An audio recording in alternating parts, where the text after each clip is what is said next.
Okay, we're going to get started today. Thank you so much for joining us. If this is your first Candid Conversations, we're happy to have you this time. If you've been here before, thanks again for coming to join us for another Candid Conversations. This is our 7th week, and we're really excited to have Flynn Coleman joining us today. My name is Tori Marra, and I am part of Outspoken Agency. We are a speaking agency based in New York City, and it is our job to connect speakers like Flynn Coleman with event hosts throughout the world. And as a part of this time, we thought it would be great to have speakers like Flynn and any others you may have watched over the past few weeks, connecting with our clients, with our friends, with our colleagues, to share some advice, some expertise on some of the things we're dealing with during this pandemic. So today we have a special guest moderator. I will be in the background while Ashton Marra joins us as our moderator today. Ashton is a teaching professor at West Virginia University, teaching assistant professor at the Reed College of Media. And Ashton is also the digital managing editor of 100 Days in Appalachia. So I'm going to let Ashton take over and do a little introduction on Flynn, and we will get this conversation started. Thank you so much. Thank you. Thanks, Tori. And thanks to Outspoken for having me be a part of this conversation. I'm really looking forward to speaking with Flynn. But first, just a really brief introduction. Flynn is a writer, an international human rights attorney, a public speaker, a professor, a Harvard fellow. She's worked with the United Nations extensively and with international corporations and human rights organizations around the world. She's written on issues of global citizenship, the future of work, human and civil rights issues, emerging technologies, and she's the author of A Human Algorithm, which is about the urgency of ethically designed AI and a guidebook to reimagining life in the era of intelligent technology. And we're just so excited for this opportunity to talk to her today. I'm going to ask Flynn to start by talking a little bit about her book. But before we get there, I just want to tell everyone who's joining us that we'll have a couple of opportunities for you all to interact with us today and really feel like you're a part of the conversation. So the first is through the Q&A box that you'll see at the bottom of your screen. We'll be taking audience questions, hopefully throughout, and we'll also save a portion of time at the end. So please, if you have something that you'd like Flynn to answer, something specific to you or specific to your industry, please drop your question and I'll make sure that Flynn gets you some of those answers. And then the second way that we're going to ask you to be involved is through a couple of poll questions. So those will actually automatically pop up on your screen for you. And I'm going to ask Tori if she can start the first poll now. Our first question, we're going to ask you about the industry, about the field that you work in, so that Flynn can tailor maybe her answers a little bit toward the people that we have joining us today. So I'm going to give you just a second to answer that question, and then Flynn will jump into our first question together.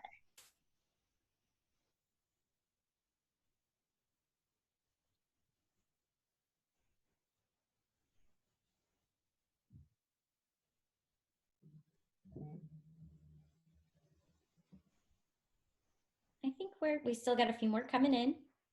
We're just about there.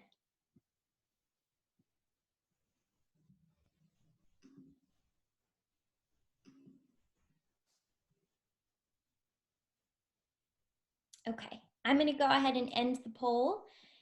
It looks like, Flynn, we've got a majority of folks in education, some in the medical and health field, and some folks who describe themselves as other.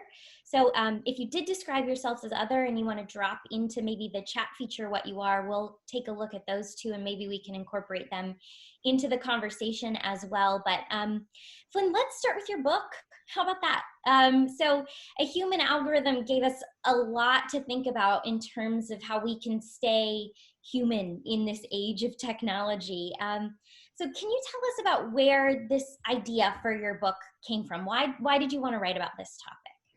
Indeed. Thank you, Ashton and Tori. And I'm so excited to be with you all today, albeit digitally, but it's wonderful we have this chance to connect. And so as Ashton said, I am the author of the book, A Human Algorithm. And it's really the culmination of a long sequence of events, starting with many years ago, I worked with an organization called the Genocide Prevention Center, and I've long been interested at the intersection of technology and human rights. And so back then when we were working on issues of war crimes and genocide, that was pre-social media, pre-talking about things like AI and having the tools to actually build that technology. We were talking about satellite imagery. And so I was on one of the first teams looking at using satellite imagery for humanitarian use. So essentially that meant that we would work to negotiate with the Russians to get access to the satellites. We would get access to the satellites and we were looking for evidence of things like war crimes or genocide.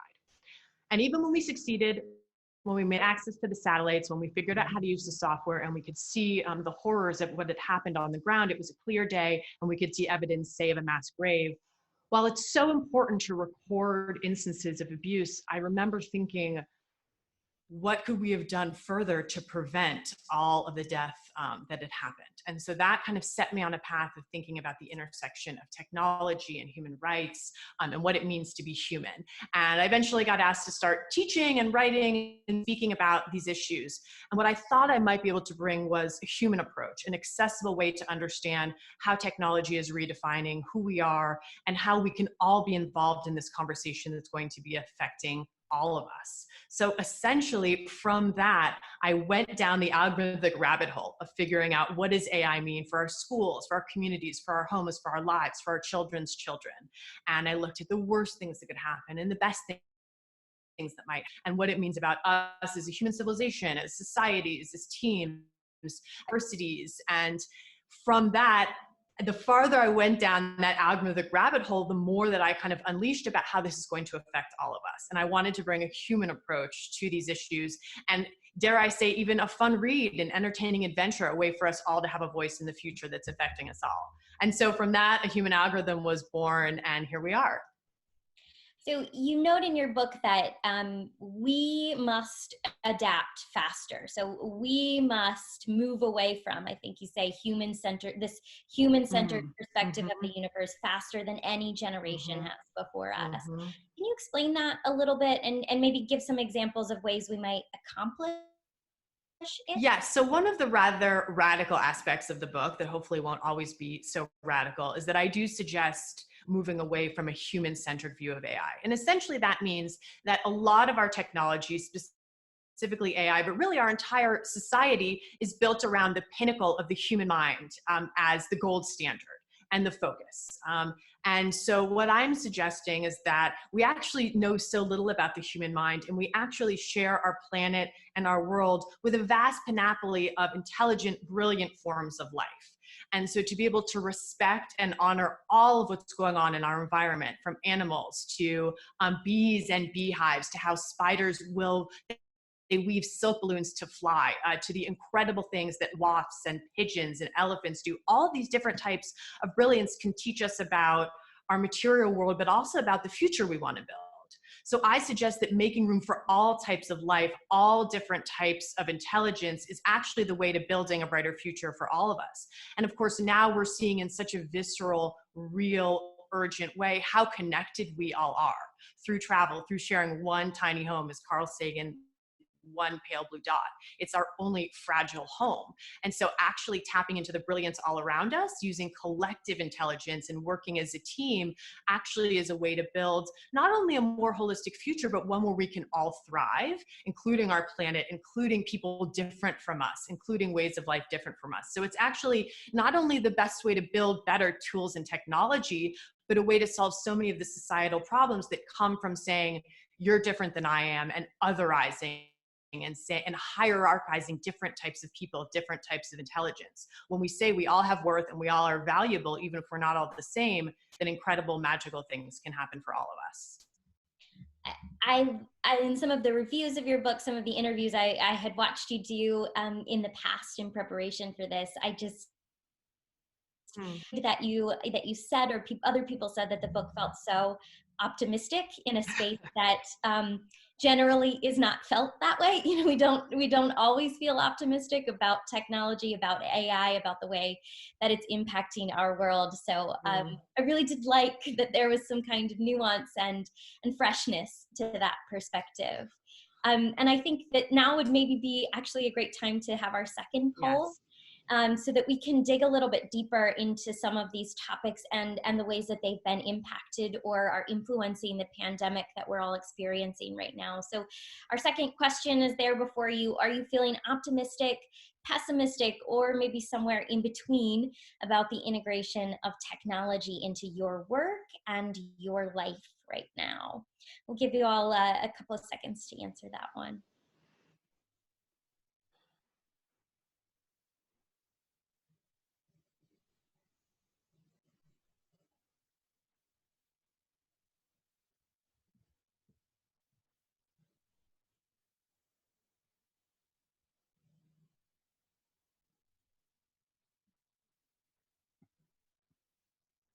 Okay, I think we've got just about everyone.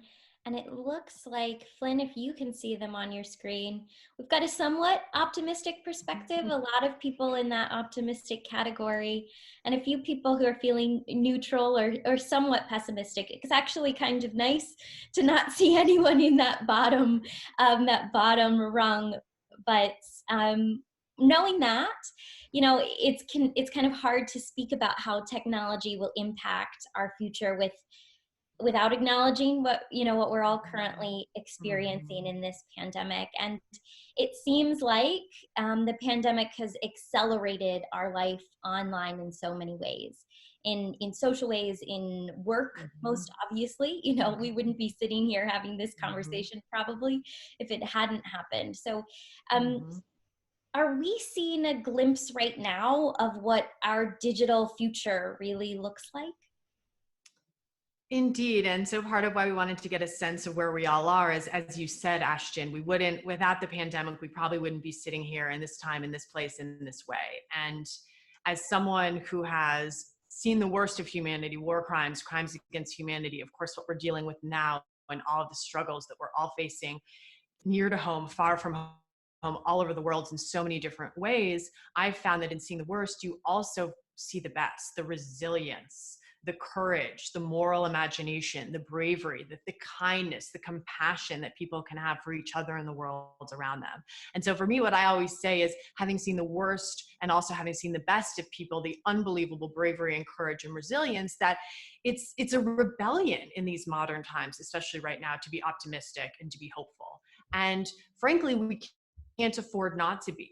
And we have to face the fire and really look ourselves in the mirror and really look at each other and say, okay, you know, there are so many horrible things that can have and will go wrong, but together we can do so much. I think individually we can feel so small, but together we can do so much. And part of why technology and AI is a fascinating, important thing to talk about is it's really a mirror for ourselves.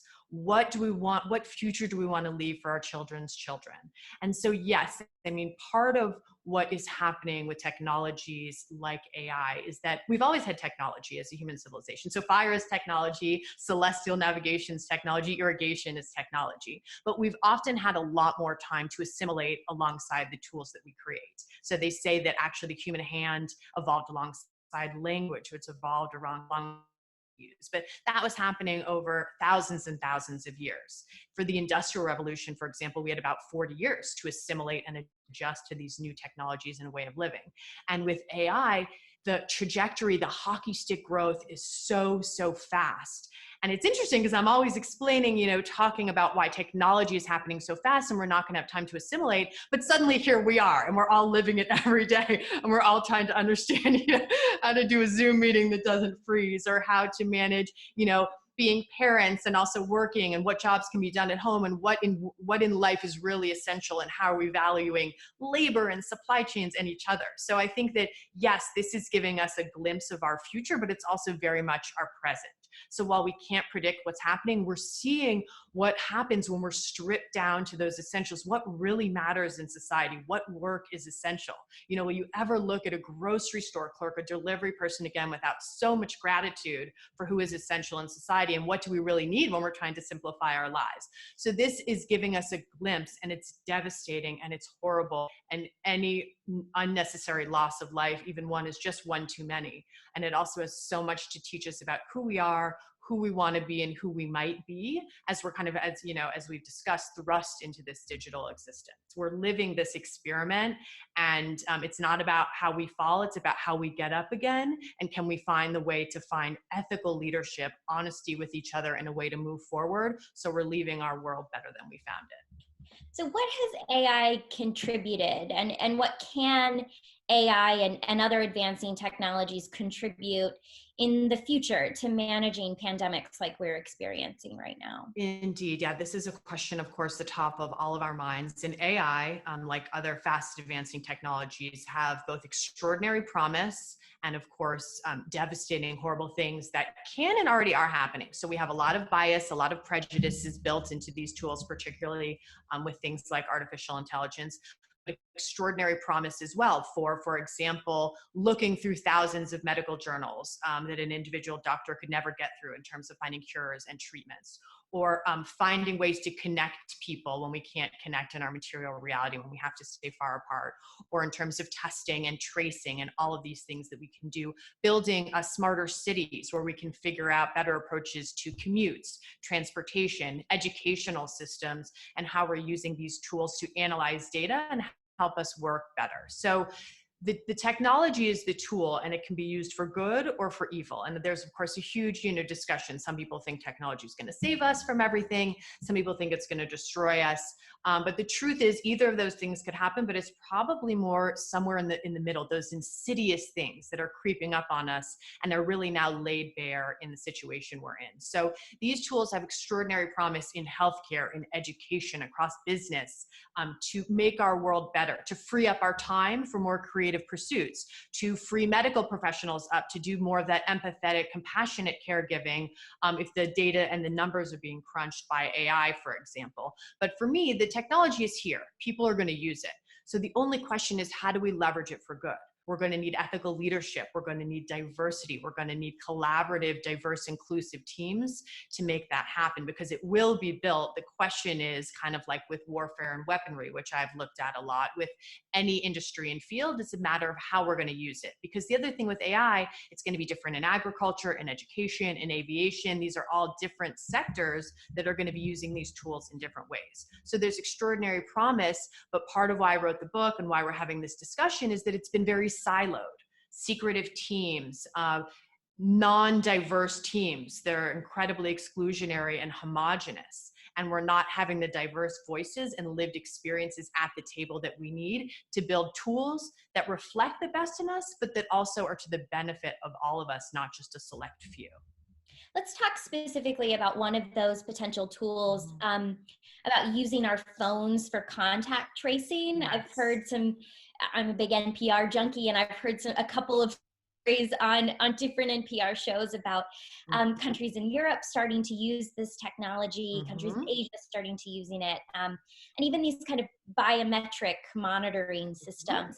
How will those types of technology impact privacy? And is it reasonable for us to trade off kind of this ability to track and protect our health with the data privacy that we're kind of giving up in order to do that? Yes, so this is a question top of a lot of people's minds, and it's a complicated, ever-evolving, fast-moving question. But privacy is not, and these debates within the rights, the tech community, and education have been going on a long time. But now, of course, with everything happening so fast and much less time to assimilate, there are a bunch of things to think about. And I think one is to really start to get more nuanced and move away from the debate that it's either save the economy or save our health, or protect privacy or get rid of this virus through contact tracing. This is not how the world works. It's not binary. And of course, one of the big themes of my book is that it's not binary. Everything is on that spectrum. And so the truth is when we protect people's human rights and their basic rights to things like privacy, we end up better off in the long term. And so each country is dealing with and creating and building different apps and different ways to trace in different ways. Human Rights Watch actually has a full, very detailed white paper on the topic, but every country is doing something a little bit different because every country has a slightly different approach to privacy. And Europe, for example, has been better protecting. We saw some of those laws come out last year in terms of protecting people's privacy online. In the US, of course, people are very focused on privacy and constitutional rights and things that have to do with being invasive and what we're willing to give up. And so this is a very complicated question, and there's a lot to think about. But essentially, we need to be tracing and testing, and we need to be using these medical professionals' advice about what works in terms of containment.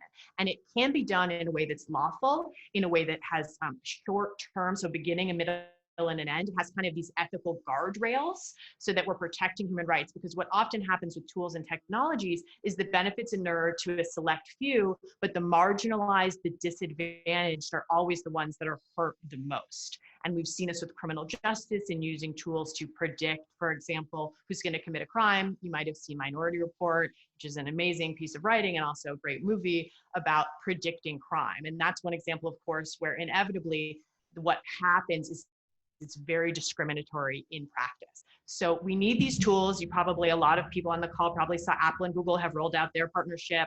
As of yesterday, different countries are rolling out different tools. We need these tools to save lives, but part of saving lives is protecting rights in the long term, bringing the marginalized to the center. And the key always goes back to ethical leadership. If there are those ethical guidelines around what we're doing, we can not only trust the science, but we can trust the tools because we know our data is not going to be misused. And this is, of course, a broader question, but it involves having that diverse group of people in the room to make sure lived experiences are included in this discussion. And so there are ways to build these tools that also protect privacy, but it's essential we protect rights at the same time. And in the US, we're not as used to some of the things that are happening, for example, in other parts of the world in terms of tracing, and trust is critical. So this, economic resurgence, political partisanship, all of these start to kind of come into this big melting pot where if we don't have trust in our institutions and our government and each other, then we become very wary. So there's a lot to think about, but we can do both and we must do both. It's our moral imperative to do this type of contact tracing in an ethical way. I mean, who, throw a little bit of a curveball at you maybe, but who bears the burden to build that trust? Because I heard a story, and I don't remember, I'm sorry, which country. It was a Scandinavian country that built a contact tracing app. And they said every 14 days, the data that you put into that app will be wiped clean and no one will have access to the data. And I scoffed. I mean, I literally went, oh, that'll never happen here. I cannot imagine companies like Google or Facebook or the federal government just wiping clean my data and trusting that would happen. Who bears the burden to build that trust? So this is, of course, a great question. And also, I'll just quickly, I don't think Ashton had a chance to see, I brought my West Virginia University mug in your honor because you're part of the team on 100 Days of Appalachia, which is an incredible project that Ashton's a part of that I highly recommend you take a look at, because it takes a look at a different way of seeing parts of America and a nuanced, complex view of all of who we are and how can we learn to get along on this one only home that we all share. And so I actually a global fairness index actually came out last night. And of course, Norway, where I was supposed to be this week, as you know, is high on the list, in Scandinavia in general. But trust in leadership and in your government and institutions and in each other is essential. And you're pointing out that kind of deep, deep chasm between what we want to do and what we have the technology and innovation and funding to do, and how we're going to trust each other. And trust is built just as it is individually over long periods of time of learning to understand that we're going to live by our word, that we're going to keep our promises to each other. So this is built over long periods of time, but of course, just like any type of trust, it can break down so easily. So part of what you say is so critical is because none of this is done in a vacuum. Right? So none of this comes out of thin air. We have work to do in creating kind of an interdisciplinary approach of long-term thinking. So one of the things I talk about in my book, for example, is that none of these protections for human rights and building ethical technology that is able to tap into empathy and creativity, passion will be possible without rethinking our economic, political, societal system. So if we're focused, to answer your question, if we're focused solely on a profit-based model without purpose behind that, people are going to build tools focused on the quarterly reports for that specific revenue stream that are going to give the profit in the short term. And again, it's no one person's fault. And, of course, a lot of us think a lot about the social media platforms that we use, and all of these things. But when you think of the system in which they operate, there's actually no way for them to do some of these pivots we need to do to build a brighter world. And I think the pandemic we're all living and struggling through right now in different ways lays bare the fraying fabric of society that's already been torn apart. So we have to build trust. We have to think about ethical leadership and fairness, and it's built over a long period of time. But one of the reasons I write an entire chapter and talk a lot about inclusion and diversity, collaboration, combinatorial creativity is that there's so many things we can't fix. But one thing we can do is have more lived experiences in the room, more movement towards equity, more, okay, I don't understand, but can you tell me what your experience is? And I think one of the examples of that I always give is the faucets that you see or used to see when we were leaving our houses in public places, like an airport, the faucets that are automatic. When those were first piloted, they were trained to only work on pale skin. This was not done intentionally, but there was no one with lived experience in the room to be able to say this needs to be more inclusive. One of my best friends has cerebral palsy and is a disability rights advocate, and she's constantly teaching me every day about things like universal design and universal access. So I could go on and on, but to say we're all part and parcel of this one huge canvas that's all connected, and we have to be working together. And Scandinavia has some great examples. They have very high levels of trust and fairness. They have a lot of women in charge, which I'll just kind of throw out there as another example that we're seeing laid bare in terms of making more space for more types of leadership and more ways of being in the world where we connect with each other and learn from each other, as opposed to being very siloed in our different industries. So in your book, you talk about the need to protect humans' freedom of thought from evolving AI. Is this a serious future threat that could be misused by governments? Right. So talking about things like the right to cognitive liberty. So yes, it's a very serious threat. The right, for example, to keep one's mental thoughts private as we move more towards connecting and merging more with machines. And now that seems very kind of sci-fi dystopian out there, but when you think about the fact that there was a study that came out actually several years ago that people showed when they could Google something, they actually registered that as having that thought themselves. So we're already merging with our technology. We're only able to sit here and have this conversation from these digital tools. Whether we like it or not, they're a true extension of who we are. And of course, the pandemic is laying all of that bare. So we are connected with these tools, whether we like it or not. So the only question is, how are we going to leverage them in a way that makes more room for all of us? And so the future does hold a lot of questions as to how do I keep my mental thoughts private? If I'm able to merge more and more with technology, can I keep my personality as I was born with it? When we talk about augmenting our bodies and our minds, which again, we are already doing all the time with pacemakers, we're seeing more brain implants, those types of things. We have more questions to answer. We have some baselines, and human rights provides a really nice baseline in terms of essential rights we all deserve. But in terms of thinking to the future, yes, that is a real threat, but we're seeing it today. We are seeing being manipulated by authoritarian governments. We are manipulated in small ways by the ad that pops up on our computer. Did I want to buy those shoes, or did an algorithm figure out I probably wanted to buy those shoes, so I actually think I want to buy those shoes? Or did I really want to watch that Netflix film, or did the algorithm figure that out? So this is happening, but one of the things that happens with new technology, especially something like AI, is when the technology becomes intelligent, we suddenly say, no, that's not AI, because we don't like the idea, and this is why AI provides that mirror of ourselves so well. We don't like the idea that we would lose a place in the food chain and say, wait a minute, there's something else smarter than me. And what does that mean for my place in the universe if we need to be making space for that? It's a really existential, difficult question, but it also holds so much promise. We're only able to have this conversation online through technology. Is it perfect? No. Is it the exact same as being in the room? No. Do we miss that so much? No, but there's so much we can gain from not being afraid to look in that mirror. So yes, it's a real threat, and it's not just in the future. As much as I love and read sci-fi all the time, I'm always joking that my fellow sci-fi nerds and I, we kind of are, we've seen it all. So we know that this stuff is all, the best sci-fi is taken from real life.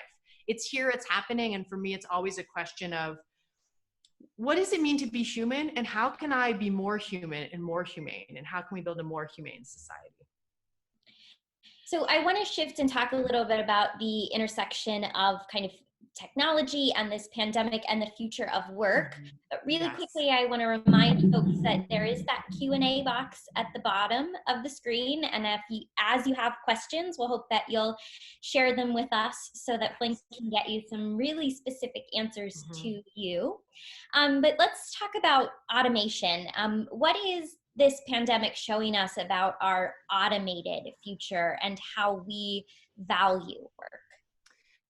A lot, in short. It's showing us a lot, right? We're all feeling it, and it's changing by the moment, changing by the day, changing by the hour. So our automated future has been coming. It's been coming for a long time, and the studies completely differ. So the forecasting, the predictions, range from it's not really going to happen, or it's just going to take over kind of some parts of our work, not even entire jobs, to within a few years, between 30 and 50% or even more of our jobs will be completely automated. So those predictions and forecasts, they have use, and I talk a lot about this idea of predicting the future, but at the same time, the only thing we know for sure is that we don't know. However, what's happening now with the pandemic, of course, has forced automation in certain ways. It's forced us to go digital and online in other ways. However, we've seen a lot of things, and again, it's changing by the day. What work is really essential? What work can be done online? What work should be done online? What should be the place of work in our lives? Should we be tying our healthcare insurance to work? Should you have to work to get a paycheck during a pandemic when those things become impossible? Part of why we see so much of this friction is that, it's when you can't feed your family, or when you can't work through no fault of your own and through other things that are swirling all around you, of course we're going to be afraid. And of course we're going to be trying to understand how we can make our lives and our families work amidst all of this. So our automated future has always been coming, and many industries have been automating for some time, but now it's here in some very real ways. And what we're seeing is that it's inequitable, it's unfair, it's very messy, and we have work to do in terms of being more inclusive and being prepared. It's kind of like anything, and there are some very serious analogies for today. We don't know exactly what's coming, but there have been many predictions about things that are going to happen in society. The key is to be prepared and to say saving lives, caring for each other, serving each other, and building a brighter world together is the priority. And then everything else, the policies, the ideas come from that.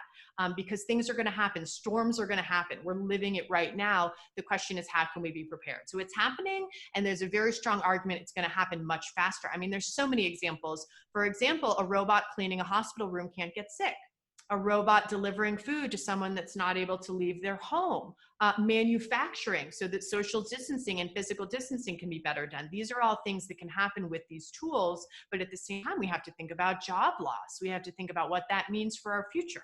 So yes, it's happening. This is accelerating so many things, but I want us to really think about that in a nuanced way, because we're seeing week to week and day to day, things are changing so fast. But now this question has gone from a possibility to we're really seeing, what do we value? What is essential? And how are we thinking about the future of purpose and work in different ways? I, of course, speak a lot about this idea of the future of work and purpose. And what might that happen, especially somewhere like the US, if we were to decouple our value from work? And if we were to value other types of work, like raising tiny humans, the essential workers at the front lines that haven't been valued? And what would happen if we were able to have a baseline of income without work?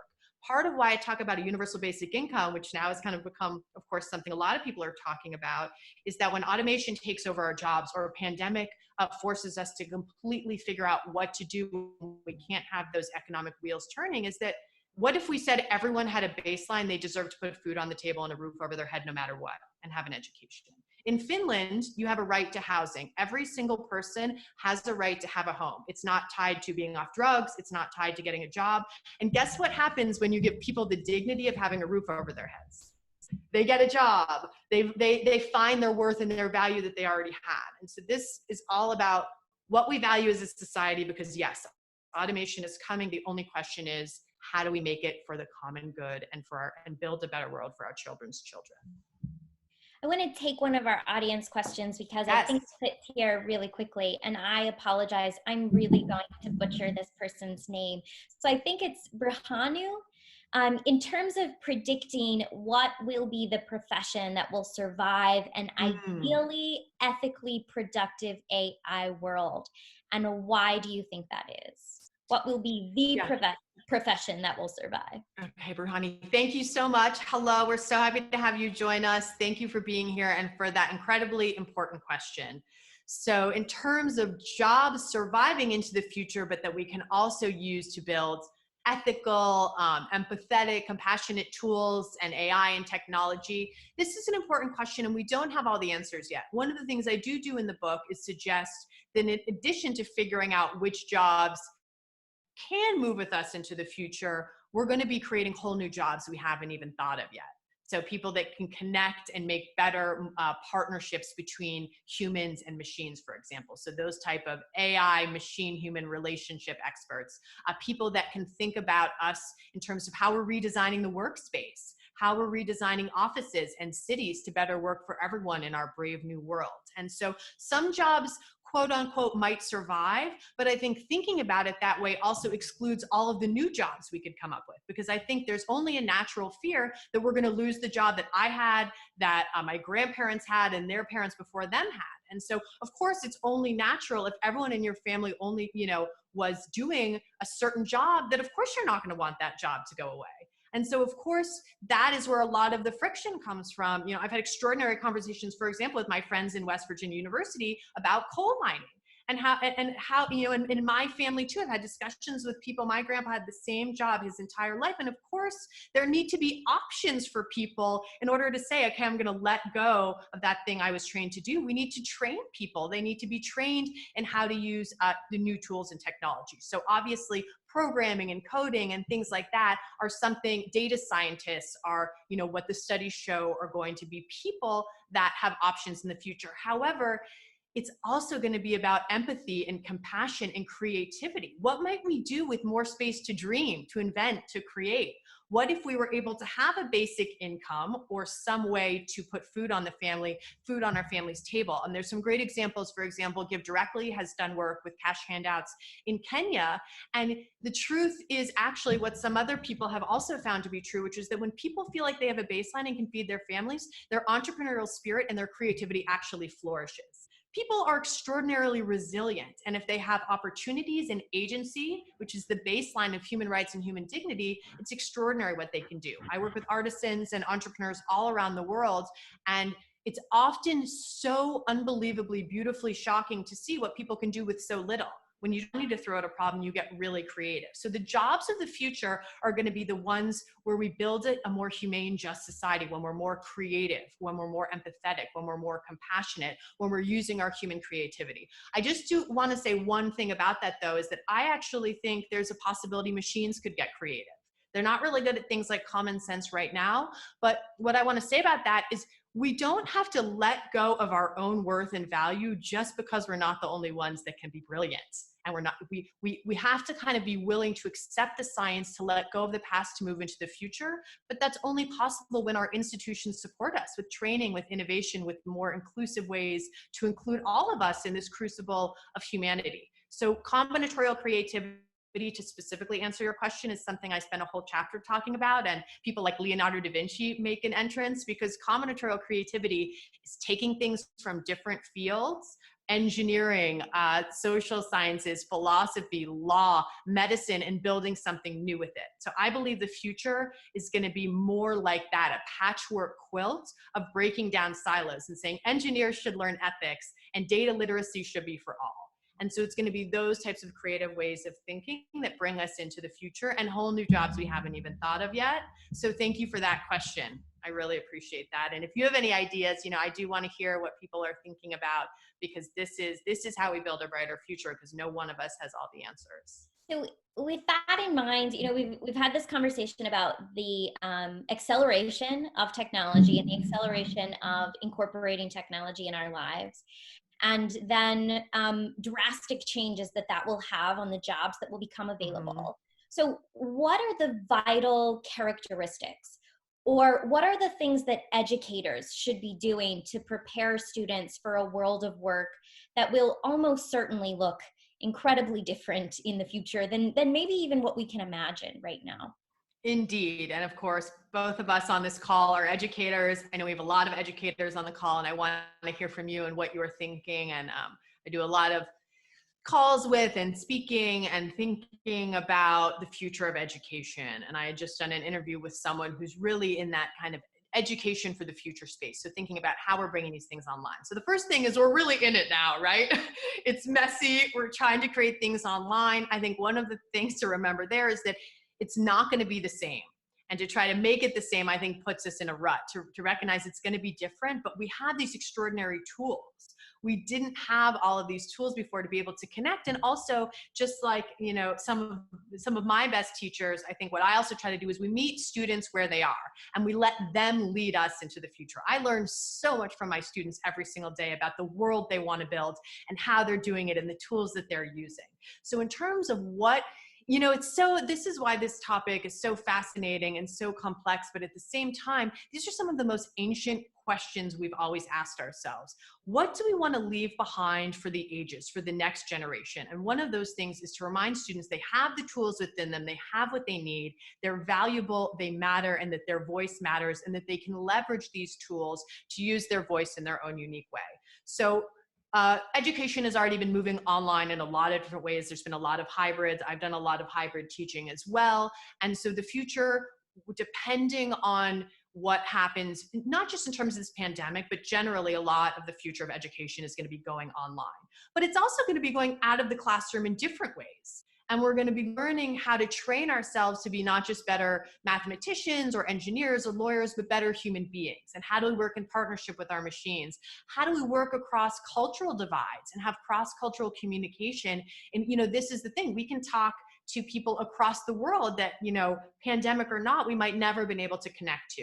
So I think critical thinking, problem solving, working together across disciplines, silos, and cultures, making room for people from nations big and small, different ages, different socioeconomic backgrounds, and really working together is going to be critical. Because whether it's a climate disaster, whether it's thinking about nuclear annihilation, thinking about AI, thinking about the future of public health, we're going to need to be working across silos. We're going to be moving a lot of things online. And so how are we leveraging human connection in a new way so that we can connect online, but also with people that might be different from ourselves, and kind of breaking down some of those educational silos. I teach a lot of classes that are, of course, like my writing and like all the things I do, highly interdisciplinary. And we're starting to see some of those centers crop up. What you do, Ashton, is incredible in terms of using media and photography and people's experiences in new ways. So using these tools, multimedia, AI, for us to connect with each other in new ways is going to be essential. And I'd be super excited to hear what some of the people are doing in that space, because I've been working, I was just on a call with what we're going to do with the future university system in terms of being in person versus online. So there's a lot to do, but students are resilient. And when we let them lead the way, and when we remember that we're doing this so they can find their own unique voice, that helps shape what we should be doing. I told you that I would give you the first names of the people who are asking questions. We underestimated my ability to pronounce those names. So I, again, apologize to this next person. I think it's Marialina. What about jobs for people that don't have any skills, people who are informal workers? How do you envision their future? Marialina, hello. Thank you so much for joining us and for that important question. And the short answer is there is no such thing as unskilled labor, period. End of story. It's more about attaching labor to raising tiny humans, to doing the unseen, behind the veil work that is essential. Domestic workers, grocery store clerks, delivery people, the post office. These are the things that we are now seeing that have been essential to society. They need to be compensated as much. There is no such thing as unskilled labor. But in terms of training, of course, we need to provide training so that people have agency and opportunity to connect with jobs and to learn how to do them, especially in a world where the technology is changing and accelerating so fast. There have to be not just schools for this type of training and literacy, but inclusive, widely available schools so that we can all find our voice that we already had and recognize that this is going to touch all of us, so that we need so much more diversity in the room. So for me, the non-answer answer to the question is so much of this is about recognizing, honoring, and respecting all types of labor. Our country will not be fed without campesinos right now working to get our food to us. Period. End of story. People that are working in elder care are essential to society. The people that get you your food, this is what's essential to society. So these are the types of things we need to think about: what we value, who we value, how they get compensated. Teachers should be getting everything. And anyone who's trying to homeschool now, of course, is seeing that. And so I think it's different values and shifting that economic capitalist system towards one where we all can feel like there is value, because I do think one of the things we're seeing now is we have to shift what is essential. But, practically speaking, we have to get training to people that need it. So that's a human rights issue. It's an economic, societal issue, but being inclusive. And also everything starts with listening to people in communities. Everything can seem like, well, this person is different and doesn't understand where I'm coming from, but there's always a reason. And so when we're more inclusive, we can use the tools that we have. But for example, half the world roughly doesn't have access to a solid internet connection. So we can't even say we're doing this online because we have so much work to do in providing access. We can say we're all in it together, we're all in this together, but the truth is that the benefits are inuring to a select few, and most people that have already been marginalized are being hit the worst. So we decouple income from work, we decouple basic things like healthcare from whether we have a job and how good that job is, and we start to reconfigure who and what we value. And I don't even think there should be a difference between soft skills and hard skills, for example. We need to shift the way we think about what it means to learn, what it means to skill, and we've got to get training to people. I love that question, and there's so much more to think about. I'd love to hear your thoughts on it, but this is kind of, we step back to the root of the problem, and that's how we go from there. Thank you for that. I love that. I love that you say that training and access to those vital skills is a human rights issue. There's just, I think that term puts so much weight on something that we have really undervalued. So I just love that. Let's go back to a question from Brahanu. The rise and fall of life itself matters. How will a developed and AI world not risk altering the perception of the natural world for upcoming generations? Thank you again for that question, Brahani. That is a really rather profound, big question about altering the perception of the world for the next generation. So I think that if I understand your question correctly, I don't think we're going to move into the future and be using new tools and be dealing with public health crises and massive migration, refugee shifts, and climate disaster without altering our perspective. I think that is the nature of us, is to evolve, however slowly, however clunkily our biological systems kind of try to adapt to this modern world.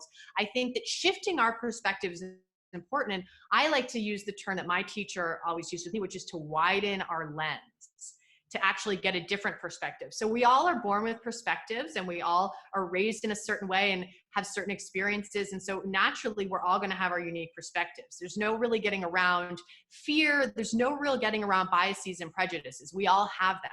The key is to recognize that and to say that we all have these different perspectives. I do not believe we can step into the future without changing. The constant in life is change. I think the pandemic is showing us this, but the nature of life is to move forward and to progress and to evolve, whether we like it or not. And I will say, because I do a lot of thinking and writing, I'm actually writing about this right now, which is that when things are so uncertain, we crave that simplicity, and we crave using the grooves in our brain we've already developed for the routines we already have. So our perspectives will hopefully change, but I think to answer what I think your question is we can hold room for more than one idea and more than one perspective and more than one way of being. And we can be valuing work in different ways, and some of it can be going online, but we can be finding richer human connections at the same time. And we can be diverse and have all different types of differences, but still find a way to share the same home where virus is spread and where climate disaster is happening. Because individually, no one perspective can have all the answers, but together we can do so much. In terms of maybe what is another part of your question is, how do we keep ourselves, our humanity, our communities, the things that we love, our art, our culture, as we move into the future? It's all about the builders and the creators and the leadership and the transparency. This is going to affect all of us. So we need so many more voices in the room to say, hey, have you thought of this? Or what about this? Or what about this perspective? So it's the nature of life is to change, but can we find a way to do that that more collectively benefits all of us? I think is the only thing we can control. Let's take one of the pre-submitted questions from Eric. What is or should be the role of surprise or spontaneity or randomization in a humanized AI future? Thank you, Eric. That is a fascinating, interesting idea. So what is the role of spontaneity, surprise, randomization in a humanized technological future? So I think part of what that question is tapping into is, where is there room for those human creative elements? Where is there room for that spontaneity as we start to focus on data analytics, predictive analytics, data science, AI, using all these technological tools? I think part of that is because the tools have been built so much in a silo by such a homogenous group of people. I mean, most of the people working in this field come from the same 2 schools, let alone the same demographics, the same gender, right? The same race, the same cognitive, we need more cognitive diversity. So there is room for all of who we are as humans, our misery, our majesty, our messiness, our fallibility, our imperfections, and all of those things that make us human, but we have to design the tools in a mirror image that better reflects all of us. So I think the one thing, that's important is that AI has become a hot topic now because we have a lot of the tools that people like Alan Turing didn't have to start building these ideas. The idea of, artificial intelligence has been around as long as sci-fi has been around, as long as Alan Turing's been thinking about it.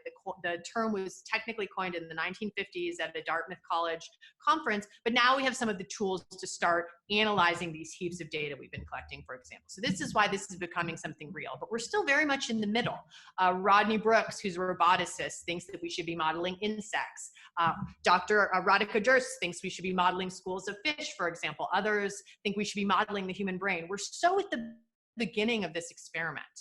And if your question is, how do we keep things like spontaneity and creativity in our world as we progress, it's up to us. It's still up to us to decide who we want to be. We've been in partnership with machines for a long time. We've been in partnership with using animals as labor, for example, for a long time. It's all about learning how to treat each other better, no matter what. And if you're thinking about, for example, one of the things you might, I'm not sure, be talking about is this idea that AI, for example, is doing a lot of interesting, cool things right now for the pandemic, but it's having a lot of problems because we're changing our behavior so fast. And that's because AI is a baby and it's learning as we go. We can't help that, but we can have more people training the data sets. We can have more lived experiences in the room to help say, hey, have we thought about the humane element of this? Have we made room for more people to have more access? Like my friend who, for example, there's a new thing like an exo, there's a company called Exo that's building, you've probably seen those bioskeletons that help people walk again, which is incredibly cool. And for people that have had injuries, that's so incredibly cool. But if you have conversations with different types of people, they want different things. People that, for example, are in a wheelchair, and I do not want to speak to, everyone has a different experience. People want access. So it's not that everyone wants to be the same. They want to be able to, go use a ramp so that they can go into a coffee shop. People want to be heard and seen as who they are. There's another incredible person and a bunch of people actually working in this idea of bias and prejudices in algorithms. If, like the faucet example, if it's only trained to pale skin, it's exclusionary. So people don't want to have all the same perspective, but they do want to have room for themselves in the conversation. It's a very good question, Eric. Thank you for bringing it up. And the answer is, it's up to us to think about the future we want to build. I think you've touched on this a little bit, but Dorothy asks, what are the serious dangers of some of these new systems? Yes, Dorothy. So chapter 5 is for you. Actually, it was my editor's favorite chapter in the entire book. Chapter 5 is all about the horrible things that can have and might and will happen. And there are so many risks and so many dangers. And I want to say that they're not just possibly going to happen, so many of them are here. And I go through the ones that are the short-term risks, the ones happening now, and the ones that might happen in the future. We're already seeing things like bias, discrimination, sexism, racism. These are deeply ingrained in a lot of the tools we're already using, from criminal justice to analyzing data sets to there's myriad examples of all the prejudice and biases that are already built into what's happening. And that has devastating effects. Everything from criminal justice to contact tracing to all of those different ways that marginalized groups are constantly also the ones that are not only the most vulnerable, but constantly the ones being further marginalized. Whereas the entire key, whether it's a pandemic or when we are able to move beyond this, is to bring marginalized voices to the center. When we protect the most vulnerable, when we provide agency, access, and opportunity, this is when we shine as a society. The key is to pass the mic to the unrepresented voices. And you don't just pull out a chair for someone that you know, you pull out a chair for someone unrepresented. That is how we build a brighter world. That is how we create the coalitions that we need. So some of the worst things that could happen are already here. Devastating bias, devastating discrimination, ways that, of course, privacy is affected. We've talked about that a little bit. I've done a lot of writing on the future of war and weaponry. So what happens when we have autonomous lethal weapons, and thinking about human control of who gets to live, who gets to die, thinking about the possible dystopian futures that are very, very real, but it probably won't be the Terminator army of robots. Now, never say never, but it'll probably be more those insidious threats that make you lose who you are. You lose a little bit of privacy, you lose a little bit of opportunity and agency and access, and then you become further marginalized. So the key is always to provide that ethical leadership, transparency, honesty, and to bring the marginalized to the center. That's where our best ideas as a human civilization will come from. We have a couple of questions left, and I don't think that we're going to be able to get to all of them because we're almost out of time. But let's try to sneak in just one more quickly. So you mentioned the hockey stick of change in technology and humans' inability to keep up. I've heard there's a lag, that this lag is a source of anxiety for us. Will the pandemic speed up the advancement of technology, or will the advancement slow? Thank you so much for that question. And it's a nice way to end, because I think, I'm so grateful to be here with all of you today, because we're living through something so difficult, and we are struggling in so many myriad ways. And as we come together to save as many lives as we can, there's so many questions. I think that we are living an example of how quickly things can change and how messy it is to try to adapt, and how little time we have to try to figure all that out. On the other hand, we have extraordinary tools and technology, and we have each other. But the key is that we have to be working together, because the pandemic is something that has laid bare those open wounds of society, and it has shown us what we haven't protected before. This was not a black swan unpredicted event. People predicted this. But the question is, what do we prepare for? Who do we value as a society? And this is what can happen when we're not valuing the most vulnerable, marginalized among us. I also think that, as much as there are difficult, excruciating things happening, there's so much kindness, compassion, invention. I believe we're going to see extraordinary innovation, and we already have, ventilators being built out of parts like on Apollo 13, children coming up, a young girl came up with a mask for those who are deaf, so that they could still read lips using a mask. Extraordinary things, and they're complicated and simple. So many different innovations, helping check on your neighbor, helping figure out the future of education. We are going to see an explosion of innovation. The key is to making sure that it benefits us as a society. The key is to center the most vulnerable among us, and that's how we come up with our best solutions when we work together. There is no trade-off between economy and public health. Building a brighter future involves all of us coming together to figure out what matters most. What I hope is that this will, I never even want to say that there will be, a silver lining, because I think that there will, but one life lost is too many for me. But at the same time, I do believe we're going to see an extraordinary explosion of innovation. We've seen it after a lot of different crises. I think for me, the question is, we will see innovation, we will see technology, we will see funding for new different types of scientific endeavors and technology. The key is Will we use it to come together as a global community, as local communities all around the world? Will we use it as a way to come together and build on our collective intelligence and build a bigger, wider circle for all of humanity? Or will we succumb to some of our worst tendencies, authoritarian tendencies, hoarding tendencies, non-sharing tendencies? I think that this is the crossroads for us. And I believe that together we have so much promise. And I believe that we can see so much good come out of what we are all dealing with today. Well, thank you so much. Thanks for ending on a positive note. For sure. I think Tori's going to come back on, but Flynn, it was such a joy to get to be a part of this conversation today. Thank you. Yes, thank you. Thank you both. You've unpacked a lot, and I know that there is a lot more to discuss in this ever-evolving world of technology. But thanks to everyone for joining today. We are going to be posting this conversation online. You'll get an email. We'll give you links to Flynn's website, her book, so you can certainly purchase a copy if you want. It's always great to have something physical to read and to reflect on a lot of this conversation. So we'll get you some links. We'll get you a link to the conversation so you can share with colleagues, family, friends. And then I just wanted to let everyone know something interestingly we touched on today with female leadership is going to be the focus of next week's conversation with another one of our speakers, Paula Stone Williams. So there will be a link to join and register in that conversation next week. But thanks again to you both. This has been a wonderful and insightful conversation today. Thank you. Thank you so much. Thank you for taking the time. It was a joy to spend some time with all of you. Yeah. Absolutely. Thanks again for everyone joining, and we hope to see you next week. Thank you. Bye-bye.